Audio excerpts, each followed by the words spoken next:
Mr. Secretary General, first of all, thanks for accepting our invitation for this interview. I would like to thank also the Office of the Speaker of Parliament here for hosting us here at the House of Representatives. This year marks the 60th anniversary of Malta as a member of the Council of Europe. What's your assessment of human rights, democracy and rule of law here in Malta, the positives and the negatives? You know, first of all, I must tell you that Malta is a very strongly engaged member and a strong member of the Council of Europe. And we are really proud to have with Malta a strong partner, also with the oncoming presidency, you know, because it is a tough moment for the continent, and in this context to have such a strongly engaged member is really important. I mean, you know, all countries have some issues with the Council of Europe. I think Malta is a very good example in general with what we are doing with democracy, rule of law, and human rights. But we have in all countries some discussions, you know. I think it's a good element to make some progress, to have also this kind of peer review between members, with the 46 members of the Council of Europe. But I think we have with Malta a very strong and very strongly engaged member. From May till November, Malta will be holding the presidency of the Council of Europe. What are your expectations from Malta leading the Committee of Ministers? And what's your take about the preparations Malta is doing to assume this role for the fourth time? Malta has a great experience with multilateralism. Just have a look with the role and on the UN Security Council. Just have a look about what it has meant for the OSCE, leading and chairing the OSCE. And we are really proud to have with Malta such an experienced member taking the presidency right now, and also strongly engaged. We have a lot of conferences. I think the priorities are really strong also, you know, about empowering young generation, youth in democratic life, while fighting against discrimination, for equality, and against violence against women, girl, and others. And also with this strongly engagement for the 75 years of the European Convention on Human Rights. I think it is, I'm really happy, you know, to see this strong engagement. That's why we are also here to prepare this 6 months presidency. And it is coming at a very important moment. You know, we will be 6 months after the new presidency taking office in the United States, with a lot of consequences also for us in Europe. And to have such an experienced member while chairing the organization in this moment will be really important. I'm sure you are well aware of Malta's priorities for the presidency. To what extent are these themes close to the Council of Europe's values and your strategic vision for the organization at large? It's fully aligned. It's fully aligned. It's clear for me, for the Council of Europe, we have as a priority to support Ukraine. I mean, you know, it is not possible to have a situation where we have destruction, violence, to see all the rules and international law are broken and to do nothing. I think the role that we have is to ensure that it will be accountability. That's why we have the register of damage. That's why we must work now on the full competition mechanism. That's why we have with the European Court on Human Rights a court addressing all the violations on human rights since many years in the context of the war in Ukraine. And that's why we are also discussing about a special tribunal addressing the crime of aggression. That's the first priority, and I know that it is strongly aligned with the priorities of Malta and all the Council of Europe. The second element is to renew the democratic pact. We are witnessing everywhere in the world, and also on our continent, backsliding democracy. You know, democracy is a strong system, but it's quite fragile at the same time. And we must engage, we must support democracy, we must adapt in the new context. It is not just about to complain about the situation. It has changed with social media, artificial intelligence, with fragmentation of the societies, with polarization of the debate. We must adapt to this. And I think where would be best placed as a Council of Europe for doing this? With strong presidencies like it is the case with Malta. And that's why I think, this priority for Malta to have the empowerment of young generation for democratic life, it's totally aligned with what we are doing with the new Democratic Pact, and at the right moment, once again. Let's focus a bit more on the Council of Europe. Many feel that the Council's profile does not reflect its true importance and its influence. Sometimes its work is overshadowed by the European Union, people mix things up, no distinction between the Council of Europe and the European Union. How are you addressing this challenge, getting more visibility for the Council?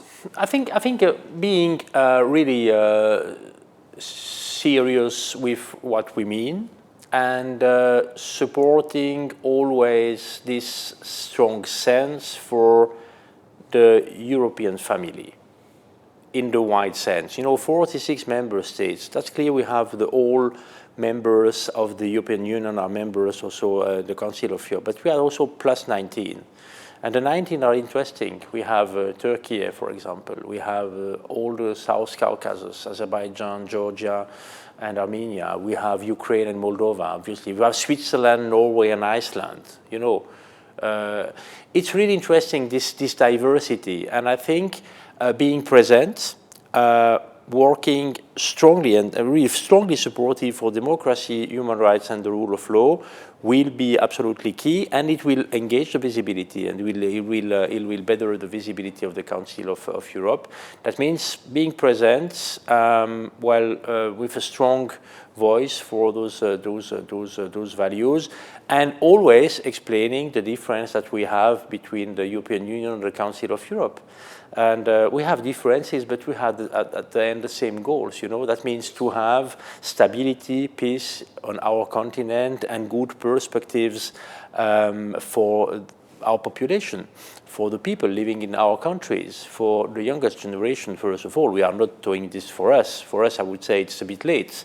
We do this for the next generation and with a long-term perspective. It is important to be absolutely coherent between what we are doing for the next day, for the next month, the next year, and for 15, 20 years. I think that's really important, always to have this coherence and to be, strongly aligned on this, to be confident in what we can do. We are strong. Europe is probably really strongly underestimated at the moment. We are stronger as we think. And just remaining engaged and working on this line. I understand that you believe in a Council of Europe that is outward-looking and fosters a culture of dialogue, both among its member states and beyond the continent. Exactly. How do you plan on advancing these efforts, and what role do you see in the North-South Center playing in enhancing the organization's external dimension? You are addressing with the North-South Center a very important body and institution that we have at the Council of Europe. I will start with this. I think it's really important not only to ensure a good and positive and strong dialogue in the Council of Europe and between member states, and we have for this, all the best possibilities to do this. We have the conferences between us, we have the Parliamentary Assembly, we have all the contacts in Strasbourg, we have 16 offices in the member states and outside. We have 4 liaison offices, with multilateral organization in Vienna, in Brussels, in Geneva, very soon also in New York. We know how it works.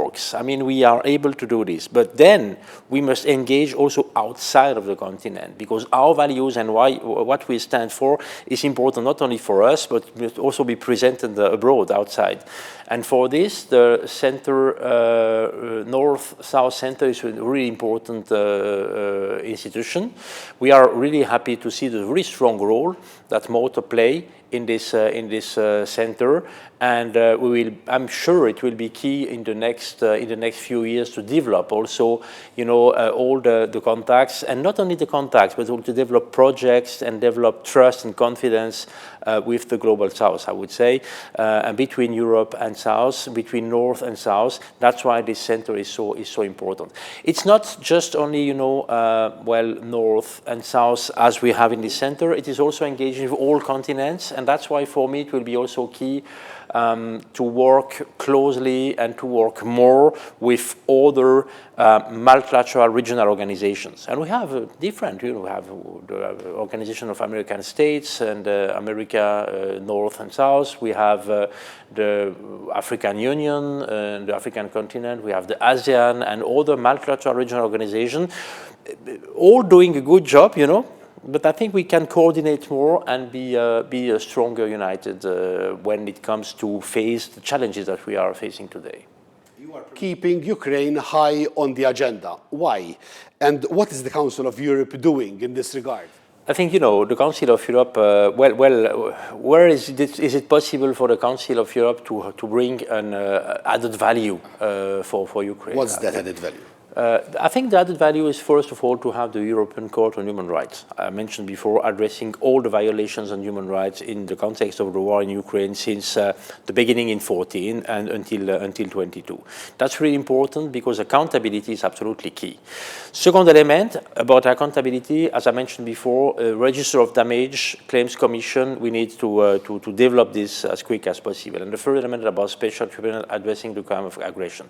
Why is this so important? First point, the Council of Europe makes a difference on those points that other organizations are not able to do. We can make the difference on those points. That's the first point.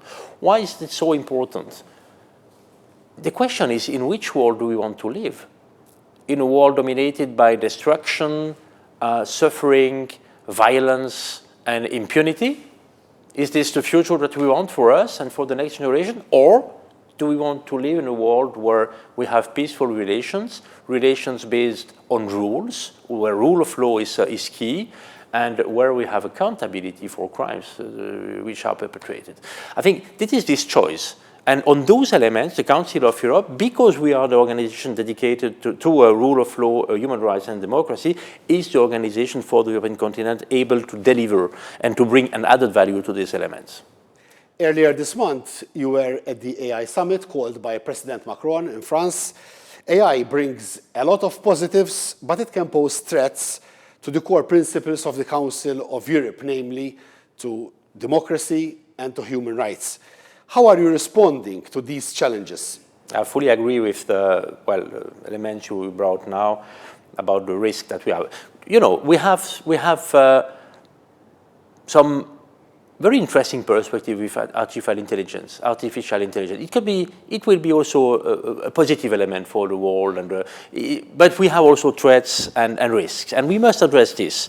The Council of Europe developed the first convention. It is the first treaty legally binding for states joining the Convention on Artificial Intelligence, with the purpose to have a convention addressing the artificial intelligence, saying, okay, there are positive elements, but we must address the risk and we must protect human rights, rule of law, and democracy in this context, because this is the risk that we see. And this first treaty is now open for signature since, a few months. We have 39 countries on board now. Just since the AI summit in Paris, we had the signature there from Japan and Canada. That means we are also expanding, far outside Europe. We have the US on board. We have Israel and other countries on board. And I think it is a convention coming from the Council of Europe, but with a global impact. And that's the main element we need, and we are using now to address this issue. Mr. Secretary General, one final question. Definitely, various are the challenges ahead. Nearly 6 months at the helm of the Council of Europe. What mark Alain Berset wants to leave in this organization, not after the term, but during your term as the Secretary General of the Council of Europe? I think I'm trying, and I feel the same passion here in Malta. We try to be absolutely passionate, engaged for the values, for the visibility of the Council of Europe. Not just to be visible, it's not the goal to be visible. It is not to be visible for the Council. It is to be visible, to have an impact with the values that we are supporting, because they are under strong pressure. Democracy, rule of law, human rights, And we must decide for us what we want to achieve. That's why. That's the mark I try to do it. Full engagement, full energy, and to achieve as much as possible for those values. Mr. Secretary General, I wish you all success in your endeavors. Thank you very much. Thank you. Thank you.